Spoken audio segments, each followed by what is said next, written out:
ప్రియమైన వారలారా, యేసుక్రీస్తు పరిశుద్ధమైన నామములో మీకందరికీ నా ప్రేమ వందనములు. అనుదినము పరిశుద్ధాత్మునితో అను ఈ క్లుప్త సందేశము వినుటకు మీకు ఒక మంచి ప్రేమపూర్వక ఆహ్వానం ఇస్తున్నాను. నిశ్చయముగా అనుదినము ప్రభువు మీకు చెప్పేటువంటి మాటలు నాకు మిక్కిలి సంతోషముగాను, ఒక ఆదరణగాను, దేవుని కృపగాను ఉన్నవి. ఈ దినమందు మీరు వినబోయేటువంటి మాట మీలో బలముగా పని చేయబోతున్నది. ఈ ఫిబ్రవరి 20వ తేదీ మనము ప్రభు యొక్క స్వరమును వినబోతున్నాము. అందుకు సంబంధించిన మాట యోహాను 4వ అధ్యాయము 24వ వచనము. దేవుడు ఆత్మ గనుక ఆయనను ఆరాధించువారు ఆత్మతోనూ సత్యముతోనూ ఆరాధింపవలెను. అభిషేకములో వచ్చేటువంటి లెక్కలేనన్ని ఆశీర్వాదములు, అందులో ఒకటి ఆత్మతో దేవుణ్ణి ఆరాధించడం, ఆత్మతో దేవుణ్ణి ఆరాధన చేయడం, ఆత్మతో దేవుణ్ణి ఆరాధించడం. ప్రభువుకు స్తోత్రం. ఇంకా చెప్పాలంటే ఆత్మతో దేవుణ్ణి ఆరాధించడం. ఫిలిప్పీలకు రాసిన పత్రికలో అపోస్తుడైనటువంటి పౌలు ప్రత్యేకముగా 3వ అధ్యాయం 3వ వచనములో, ఎందుకనగా శరీరమును ఆస్పదము చేసుకొనక దేవుని యొక్క ఆత్మ వలన ఆరాధించుచు అని అక్కడ అంటున్నాడు.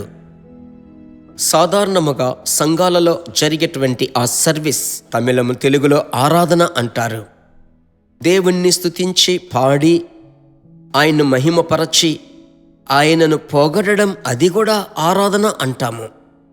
ప్రియ దేవుని బిడ్డలారా, వీటన్నిటినీ అధిగమించి ఒక మహిమ కలిగినటువంటి ఆరాధన అనుభవమును మీరు పొందుకోవాలంటే మీరు వ్యక్తిగతముగా, ఒంటరిగా, ఏకాంతముగా అన్య భాషలు మాట్లాడి ప్రభువును స్తుతించి ప్రభువు మిమ్ములను గ్రహింపచేసేటువంటి పాటలను అలాగే పాడగా మీ నోటిలో, నాలుకలో అన్య భాషలు బడబడబడమని అలాగే అన్య భాషలు మాట్లాడి ఆత్మవశులై నింపబడి తిరిగి పరిశుద్ధాత్ముడు మీకు ఒక చక్కటి పాటను జ్ఞాపకం చేసి మరలా ఆ పాటను పాడి ఆ పాటలో ఉన్నటువంటి చరణములు, అందులో ఉన్నటువంటి ఆత్మీయ అర్థములు ప్రభువు మీకు ఆ సమయమున గుర్తులు చూపించి దానిని తలంచి ప్రభువును పొగడి పాడి ఆ పాటలలో ఉన్నటువంటి వాగ్దానములు బైబిల్లో తెరచి ఆ సమయమున కూర్చొని చదివి మిక్కిలి ఆత్మవశులై ఆనందించడమే ఆత్మతో ఆరాధించే అనుభవం. అలాగైతే ఆ కృప మీకు ఇచ్చేదను అని ప్రభు ఈరోజు చెప్పడంలాగా ఉంది కదా. ఎందుకు ఈరోజు ఈ మాటలు మీరు వినాలి? నేనెందుకు మీకు చెప్పాలంటే ఇది మీకు అవసరం. అది మీకు ప్రభు ఇచ్చుటకే ఆయన మాట్లాడుతున్నాడు. సరేనా? అలాగైతే మన యొక్క ఉద్దేశం ఏమిటంటే, ప్రభువా, అభిషేకములో నింపబడుతున్నా, అన్య భాష మాట్లాడుతున్నా, ప్రార్థిస్తున్నా, కానీ ఆత్మలో మిమ్మల్ని ఆరాధించాలి ప్రభువా. అవును తండ్రి, శరీరానుసారముగా కాదు, మనుష్యపరముగా కాదు, సొంత బుద్ధితో కాదు, పరిశుద్ధాత్మలో నింపబడి నేను ప్రభువా ఆత్మలో ఆరాధించే ఆ కృప నాకు ఇవ్వండి అని ఇప్పుడు మనం ప్రార్థన చేద్దాం. చేతులు పైకెత్తి, పరిశుద్ధ తండ్రి, యేసు నామములో మీ బిడ్డలకు ఇలాంటి కృపలను అనుగ్రహించి దేవా, ఇంకా ఆత్మవశులై ఆత్మలో ఆరాధించే కృపను ఇచ్చి నడిపించబోతున్నారు. ఇప్పుడు గృహాలలో ఈ ఆరాధన అభిషేకం దిగేటప్పుడు అక్కడ ఉన్న బంధకాలు, కృంగుదలలు తొలగిపోయి ఒక సంపూర్ణమైన సంతోషములోనికి మీరు నడిపించబోతున్నారే, అది తలంచి మీకు స్తోత్రం. ప్రభు కృప భరించాలి. యేసు నామములో తండ్రి, ఆమెన్.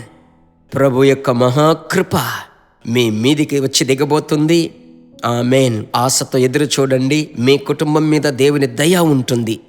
సరేనా? మర్చిపోకుండా ఎదుటి వారికి వీటిని షేర్ చేయండి. హిందీ భాషలో మనము ప్రయాసపడి పంపిస్తున్నాము కదా, ఆ ప్రజలందరూ ప్రభువులోనికి రావాలి. చాలామంది ప్రజలు ఈ అనుదినము పరిశుద్ధాత్మునితో అనే క్లుప్త సందేశం ఆ ఉత్తరాది రాష్ట్ర ప్రజలు వినాలి. ప్రభువులో వారు అభివృద్ధి చెందాలి. మీ ప్రార్థన మిక్కిలి అవసరం. మరలా కలుసుకుందాం. God bless you.